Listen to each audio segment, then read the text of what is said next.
motivação histórica, né? O que motivou o surgimento do magnetismo, né, foi o seguinte: lá na antiguidade, há muitos anos atrás, né, muito antes, inclusive, de se conhecer os fenômenos elétricos, né, que a gente estudou ao longo do primeiro e segundo bimestre, há muito tempo atrás, numa região da Ásia, né, os curiosos, lá os cientistas, né, eles perceberam que existia um certo minério.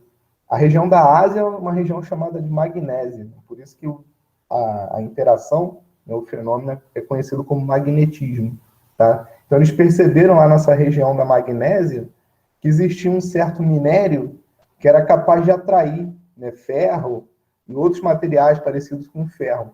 Tá? E aí eles começaram a explorar aquele fenômeno, tá? E numa das observações que eles fizeram, eles perceberam que se você tiver, né, um pedaço desse minério em formato assim, de barra, ou de bastão, né, que é o que está aqui na mão desse cara, e aí você aproxima de limalha de ferro, é como se fosse uma poeira, né, feita com ferro raspado. Quando você aproxima o minério, essa magnetita, né, da limalha, as limalhas elas se concentram aqui nas extremidades dessa barra. Tá? Então, eles chamaram essas extremidades de polo. Tá? Então, essa barra aqui, por exemplo, tem dois polos, né? São as duas extremidades. É onde a interação magnética ela acontece com mais intensidade. Tá? Deixa eu aceitar quem está chamando aqui.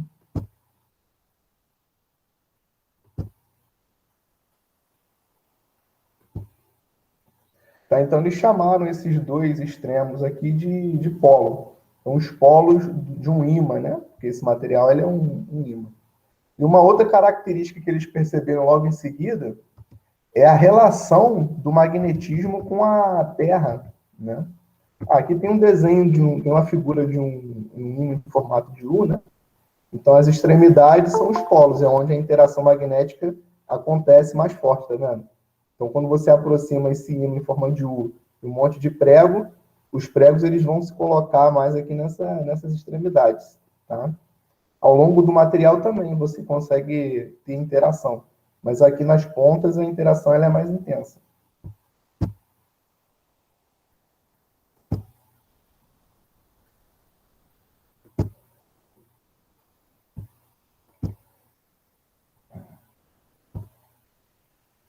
Tá, e aí uma outra característica interessante, e essa é até mais interessante, né, que eles observaram em relação ao ímã, né, a essa magnetita, é que se você pegar um bastãozinho metálico, um bastãozinho imantado, e pendurar ele por um fio, ligar ao teto, por exemplo, esse bastão ele vai se orientar numa direção muito particular, né, muito específica. Em qualquer localidade do planeta que você fizer isso, a orientação desse ímã vai ser numa orientação muito específica. Tá? Eles perceberam com isso que a Terra interagia magneticamente com o ímã, né, com a magnetita. Tá? Eles já, na verdade, desconfiavam, né, porque se a própria magnetita é tirada do solo, é um minério, né, é natural esperar que a Terra também apresentasse algum comportamento magnético, né? E daí eles fizeram essa experiência de pendurar por um fio, né, bem equilibrado aqui um pedacinho de ímã em formato de bastão, em formato de barra, e aí eles observaram que independente do local onde você coloca essa experiência para acontecer, a orientação dessa barra de ferro é sempre uma orientação muito específica, tá? Que é a seguinte: uma extremidade vai ficar apontando para o norte da Terra e a outra extremidade fica apontando para o sul. Então, eles resolveram dar nome para esses polos, né? Eles já tinham chamados de polo, essas duas extremidades, e aí agora, quando eles observaram essa relação, né, do ímã com a Terra, resolveram chamar de polo norte, aquele polo do ímã, que vai apontar para o norte geográfico, e resolveram chamar de polo sul, magnético, né? Aquele polo do ímã que aponta para o sul geográfico, né?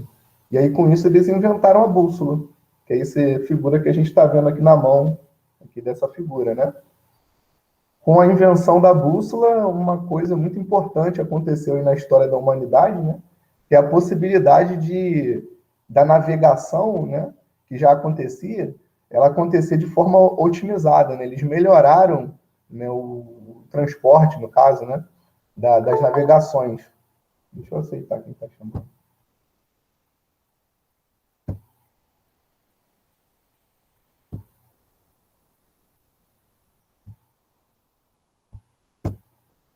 E aí, por conta da invenção da bússola, né, permitiu aí o acontecimento das grandes navegações ao longo do tempo, né?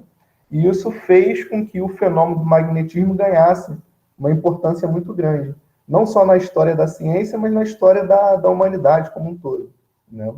Então, ao longo do tempo, esse fenômeno foi sendo explorado pelos cientistas, né?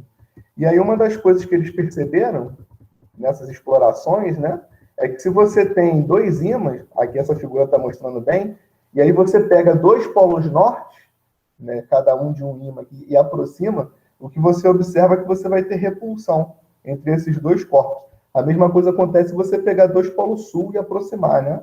Você tem repulsão, tá vendo? Então, polos iguais se repelem, enquanto que polos diferentes se atraem. Então, se você pega um polo norte e aproxima de um polo sul, você observa que eles querem se atrair. Agora, dois sul ou dois norte se repelem, tá? E aí, com isso, eles concluíram que se a Terra interage magneticamente com a bússola, né, com o ímã, em formato de barra, e aí, com base nessa observação aqui, eles concluíram que a Terra é um grande ímã, né, que tem um polo sul magnético na parte norte geográfica e tem um polo norte magnético na parte sul geográfica, né? Porque, por exemplo, se você pega uma bússola aqui no Brasil, por exemplo, e segura essa bússola na sua mão, o que vai acontecer é que o polo norte magnético da agulha da bússola vai estar apontando para o norte geográfico, e aí isso significa que o norte geográfico tem que ser um sul magnético, né? Por essa propriedade aqui, né? Norte e sul se atraem, né? Então, se a agulha da bússola ela fica orientada norte magnético da bússola, apontando para o norte geográfico, e vice-versa, significa que o norte geográfico da Terra tem que ser um sul magnético, para haver essa atração, né? Enquanto que o polo sul geográfico tem que ser um norte magnético, para ter a atração, né, do norte magnético da Terra com o sul geográfico, com o sul magnético da bússola, tá bom? Então, a Terra, ela é um grande ímã, tem um polo norte e um polo sul, só que a polarização magnética da Terra, ela é invertida em relação à polarização geográfica, né? Então, onde eu tenho um polo norte geográfico, eu tenho o sul magnético e vice-versa, tá? Quem percebeu isso foi um cara chamado Gilbert, né, que era um médico e tal, um cientista, mais ou menos em 1600, século 17. Né? E aí os fenômenos elétricos e oriundos da carga elétrica, né, só começaram a ser compreendidos lá no século 19, 1800 e pouco. Então a gente vê que o magnetismo ele já é conhecido muito antes dos fenômenos elétricos. É isso que a gente aprendeu sobre carga elétrica, né? Elétron, próton, campo elétrico, que a gente vem estudando aí ao longo do primeiro e do segundo bimestre. Isso só foi conhecido muito, muito tempo depois do magnetismo, tá? E aí, por isso, se acreditava que magnetismo e eletricidade fossem coisas completamente diferentes, que não tivesse nada a ver uma coisa com a outra, né? Então, ao longo da evolução, do conhecimento do magnetismo e da eletricidade, os cientistas achavam que eram coisas distintas, que não tinham a mesma natureza física, né? Mas esse cara aqui, ó,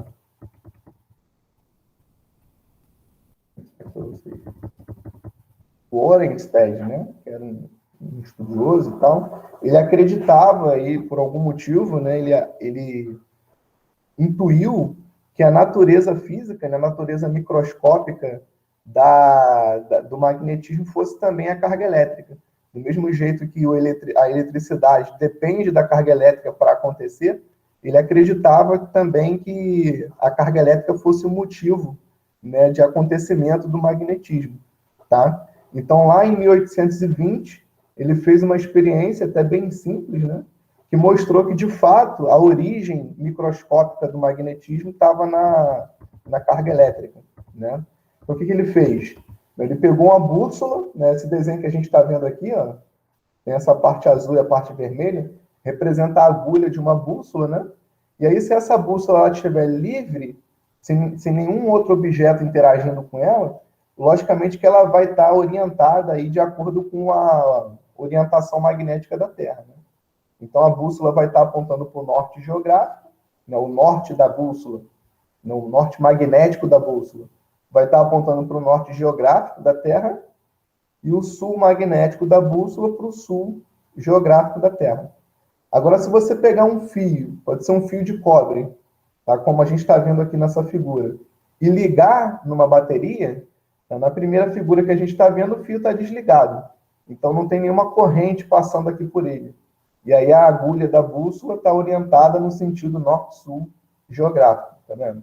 Agora, se eu pego e ligo essa chave aqui, ó, que está ligando esse fio à bateria, o que vai acontecer é que vai surgir uma corrente elétrica aqui nesse fio, e aí, imediatamente, você observa que essa bússola aqui, a orientação dela muda drasticamente. Ela estava numa certa direção, né, nessa direção aqui, ao longo dessa linha. Quando eu ligo a corrente, essa bússola ela inverte, ó, ela fica perpendicular, né, àquela orientação que ela tinha inicialmente. Tá? Então, isso mostra que a corrente elétrica que você produz aqui no fio gera uma interação magnética que perturba, né, o funcionamento aqui da bússola. Então, com isso, esse cara mostrou que, de fato, corrente elétrica e magnetismo tem tudo a ver, né? Então, ele mostrou que a origem física, né, a origem microscópica do magnetismo está nas cargas elétricas, assim como os fenômenos elétricos também estão, tá certo? Então, isso deu origem a uma grande unificação, né, entre teorias aí, que é o magnetismo e a eletricidade, né, transformando isso numa coisa só, que é o eletromagnetismo. Tá? Então, é o primeiro grande evento de unificação que acontece na física. E na física é assim, né, os fenômenos eles vão sendo descobertos, né, e aí, com o tempo, né, e com o conhecimento mais profundo dos fenômenos, se percebe que existe sempre uma origem comum entre fenômenos que parecem muito diferentes, né? Então, essa foi a primeira teoria aí de unificação que aconteceu na história da física, né? Que foi a unificação do magnetismo com a eletricidade, né? Transformando numa coisa só, que é o eletromagnetismo. Tá? E aí, uma outra característica que eu acabei pulando aqui, passei para frente, não falei com vocês, é a questão da inseparabilidade dos polos, né? Então, quando você tem um ímã, como a gente já vem falando aí ao longo da aula de hoje, o ímã ele tem o polo norte e tem o polo sul, né? Daí, se você quebrar esse ímã em dois, o que você vai estar fazendo é produzindo dois ímãs, cada um deles tendo um polo norte e um polo sul, né? Então, isso mostra que o polo norte e o polo sul de um material magnético, né, de um ímã, ele é inseparável. Você nunca consegue colocar isolado no espaço um polo norte de um polo sul. Tá? O polo norte e o polo sul eles vão estar sempre conectados no mesmo material. Tá? Então, se você for quebrando esse material aqui, você vai estar sempre produzindo materiais que têm polo norte, polo sul, polo norte, polo sul. Tá? Até que você pode chegar num átomo, né, ou num elétron. Né? E aí o elétron ele tem lá uma propriedade, né, o núcleo do átomo, que é o spin, né, que é correspondente a essa relação norte-sul aqui. Né? É um vetorzinho que aponta numa certa direção, indicando que em cima você tem um polo norte e embaixo você tem um polo sul. Tá? Então, o magnetismo ele é construído de tal forma que os polos, né, as cargas magnéticas, que é o polo norte e o polo sul, elas não são separáveis, igual acontece na eletricidade. Tá? Na eletricidade, você pode ter uma carga positiva, né, um próton, isolado no espaço, ou uma carga negativa, um elétron também isolado no espaço. Eles não precisam estar sempre contidos no mesmo corpo. Né? Ao contrário do que acontece aqui com os polos, com as cargas magnéticas, né, que é o polo norte e o polo sul. Tá? Essas cargas aqui, elas só podem existir na natureza ligadas uma na outra. Tá ok?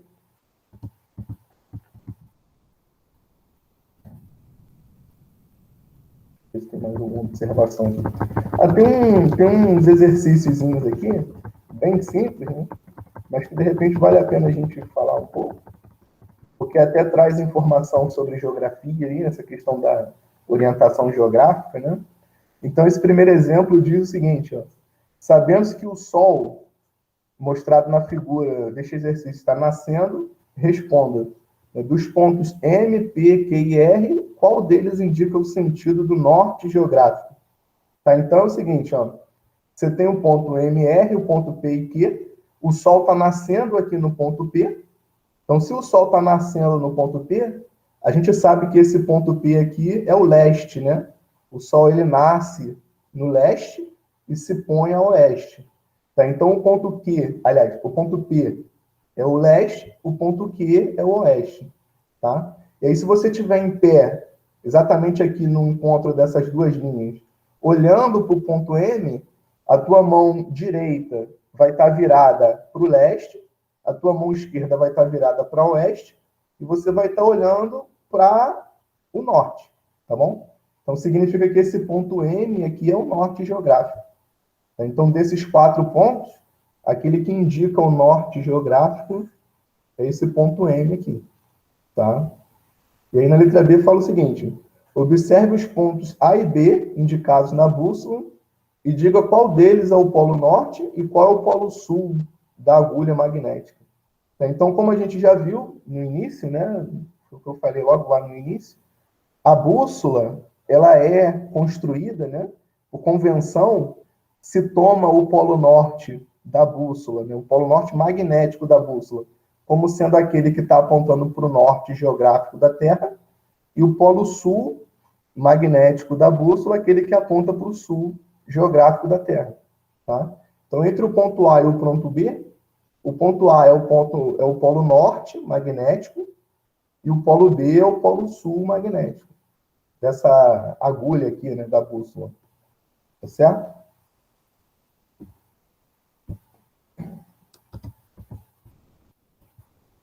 Tem um segundo exemplo aqui também bem simples, que diz o seguinte, ó, suponha que você possua alguns ímãs nos quais assinalou 4 polos com as letras A, B, C e D. Você verifica que o polo A repele o polo B, o polo A atrai o polo C, e o polo C repele o polo D. Tá? E aqui fala o seguinte, ó, e sabe que o polo D é um polo norte magnético, né? Nessas condições, você pode concluir que D é um polo norte ou um polo sul. Então, é só seguir a lógica desse enunciado aqui, né? O polo D é positivo, não, é norte, né? É um polo norte. E ele repele o polo C. Então, se eles se repelem, significa que eles têm a mesma natureza. Os dois são polos norte. Né? Então, o polo C é um polo norte. Tá? E se o C atrai o A, então o A ele é de natureza oposta. Então, sendo o polo C um polo norte, o polo A é um polo sul. Tá? E o polo A repele o polo B, então eles são iguais, né, do mesmo tipo, significa que o polo B é um polo sul. Tá? Então, a resposta aqui para essa pergunta é que o B, né, o polo B é um polo sul magnético. Tá? E os outros 2 exemplos seguem a mesma linha, né? São exemplos bem simples, bem conceituais, tá vendo? Não tem muita conta aqui por enquanto, né? A gente vai chegar ainda nas contas mais para frente. E uma coisa importante da gente discutir a respeito do magnetismo é a questão do campo, né? Porque o magnetismo, assim como a eletricidade, é uma interação à distância. Então, vocês lembram que quando eu tenho uma carga elétrica num certo ponto do espaço e uma outra carga elétrica num outro ponto, essas cargas elas trocam forças à distância porque existe um campo elétrico intermediando essa interação. No caso do magnetismo é a mesma coisa. A interação magnética ela acontece à distância. Então deve existir um campo magnético aí associado né, aos corpos que produzem magnetismo, né? E aí, para o caso de um ímã, a gente tem o seguinte, ó. Vou mostrar aqui a figura. Essa primeira figura aqui já dá uma ideia, né? Ó, vamos supor que você tenha um ímã, e aqui está aparecendo só uma pontinha do ímã, o polo norte dele, tá? Se você pegar uma bússola e ir colocando essa bússola em vários pontos diferentes, no entorno desse polo norte, você vai ver que essa bússola ela vai estar orientada em cada ponto para um certo lugar, né? E aí, conforme você vai colocando a bússola em vários lugares, você vai conseguindo entender o comportamento do campo magnético produzido por esse ímã. Tá? Então, por exemplo, se você coloca essa bússola exatamente nesse ponto P1 aqui, você vai perceber que a agulha dessa bússola fica vertical. Ó, em relação aqui à parede do ímã, né? Essa bússola ela fica na vertical, tá vendo? Agora, se você coloca a bússola um pouquinho mais para o lado, aí a linha, né, que representa o campo magnético aqui da bússola fica um pouco inclinado. Você coloca no outro lado, fica inclinado para o outro lado. E aí, com isso, a gente percebe que o campo magnético produzido por um ímã tem um comportamento mais ou menos parecido com isso que está desenhado aqui. Tá? Ó, você tem um polo norte, você tem um polo sul, e aí essas linhas que saem do polo norte e entram no polo sul indicam o comportamento do campo magnético, né, produzido por esse ímã, tá? Então, se você coloca uma bússola nesse pontinho aqui, ó, onde está essa figura, tá vendo? A linha de campo é tal que o campo magnético da bússola vai estar orientado aqui na direção tangente a essa linha curva, tá vendo? Você coloca a bússola aqui nesse ponto, a linha, né? A orientação da bússola é tal que ela vai ser tangente à linha nesse ponto. Então, o comportamento do campo magnético produzido pelo ímã, né, por qualquer corpo magnetizado, né? Você pode pegar um material que não é um ímã, em princípio, e transformar ele num ímã, né? E aí, quando você faz isso, ele vai ter um campo magnético que se comporta dessa forma, tá? Uma coisa interessante que a gente observa aqui desse campo magnético é que essas linhas elas são sempre fechadas, tá vendo? Elas saem do polo norte e retornam para o material aqui pelo polo sul, tá? E aí, por dentro do material, elas vão do sul para o norte de novo. Essas linhas elas têm que ser fechadas, né? Isso tem a ver com o fato de que a gente não consegue separar, né, o polo norte do polo sul de um ímã, tá? Vocês lembrarem o que a gente estudou sobre campo elétrico, né? Quando você tem uma carga elétrica solta, né, no espaço, as linhas de campo dessa carga elétrica vão embora, elas não voltam nunca, né? Quando você tem uma carga isolada no espaço. Agora, se você tiver duas cargas, as linhas de campo elas são fechadas, né? Elas saem de uma carga e retornam para a carga de baixo, tá bom? Quando você tem um dipolo elétrico. Então, aqui no magnetismo acontece algo parecido. Você tem um dipolo magnético, tá vendo? O polo norte e o polo sul, eles formam um dipolo. Então, as linhas de campo, elas não podem ser abertas, né? Elas não podem ir para o infinito. Elas têm que ir até um certo ponto e retornar para o material. Porque isso aqui caracteriza um dipolo, no caso magnético, tá? Então, sempre que você tiver um dipolo, as linhas de campo elas não são fechadas. Aliás, elas não são abertas, elas são fechadas. Tá bom? No caso aqui do magnetismo, a orientação da linha é sempre saindo do norte e entrando no sul. Ó, sai do norte e entra no sul. Tá vendo? E aí, por dentro do material, para a linha poder ser fechada, né? Como ela sai do norte e entra no sul, por dentro do material, essa linha de campo ela vai estar apontando do sul para o norte. E aí fecha aqui a linha magnética. Tá vendo? Então, fora do material, as linhas de campo são saindo do norte e entrando no sul. Dentro do material, tem que ser do sul para o norte para essa linha poder fechar. E aí entra dentro disso que eu acabei de mencionar, né? Como isso aqui caracteriza um dipolo magnético, as linhas devem ser fechadas. né? Se fosse possível isolar o Polo Norte do Polo Sul, aí sim você poderia ter linhas de campo que saem, né, do polo e nunca retornam, né? Mas isso não é possível, isso não existe. Tá?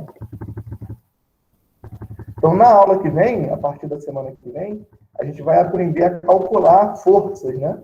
Vamos supor que você tenha um certo campo magnético produzido por um ímã. Se você pega uma carga elétrica e coloca dentro desse campo, se a carga elétrica estiver parada, ela não vai sentir força nenhuma, tá? Porque o magnetismo depende de você ter cargas elétricas em movimento. Agora, se você pega essa carga elétrica e joga ela com uma certa velocidade dentro do campo magnético, então essa carga ela vai estar, né, submetida a uma força magnética, tá? E aí na aula que vem a gente vai determinar e vai entender de que maneira que essa força acontece, tá? É uma coisa bem estranha até, inclusive, que acontece aqui. Vocês vão ver isso na terça-feira que vem.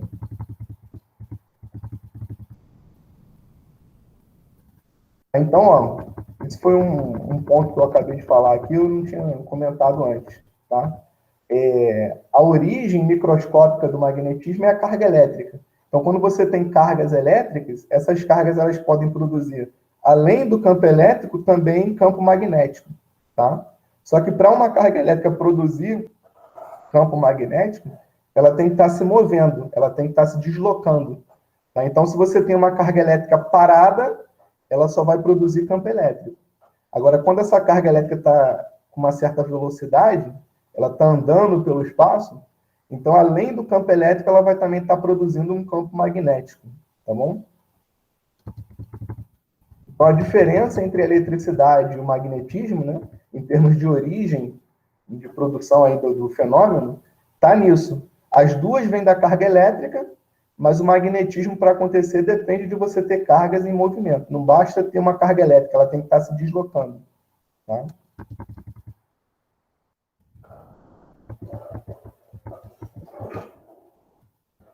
Então, essa parte aqui mais matemática, a gente vai ver na terça-feira que vem. Então, resumindo aí o que a gente discutiu na aula de hoje,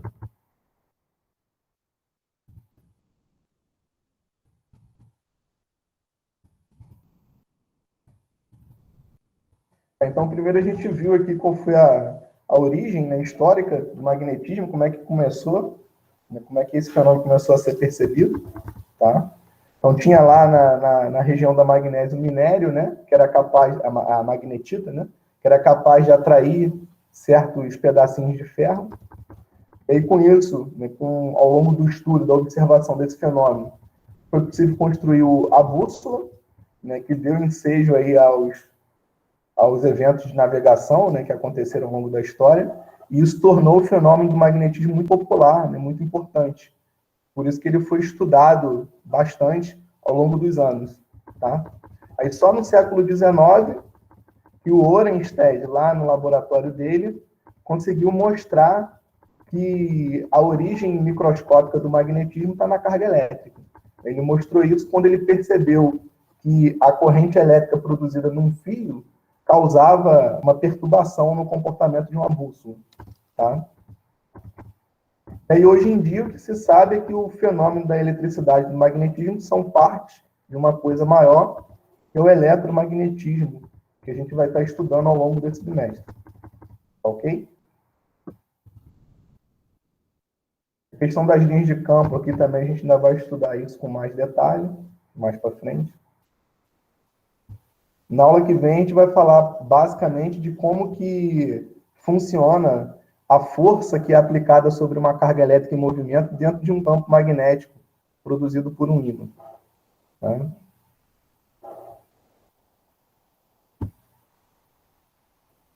Se alguém tiver alguma dúvida aí sobre o fenômeno do magnetismo ou qualquer outra coisa, pode perguntar aí, tá?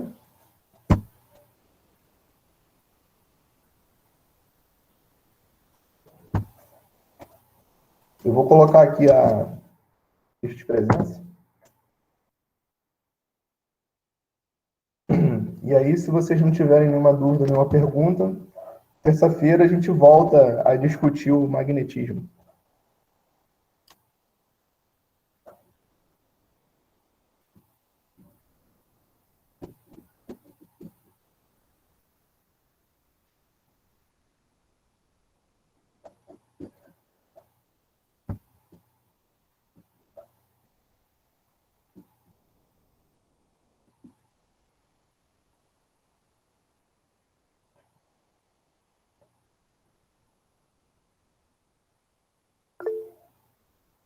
Valeu. Até terça.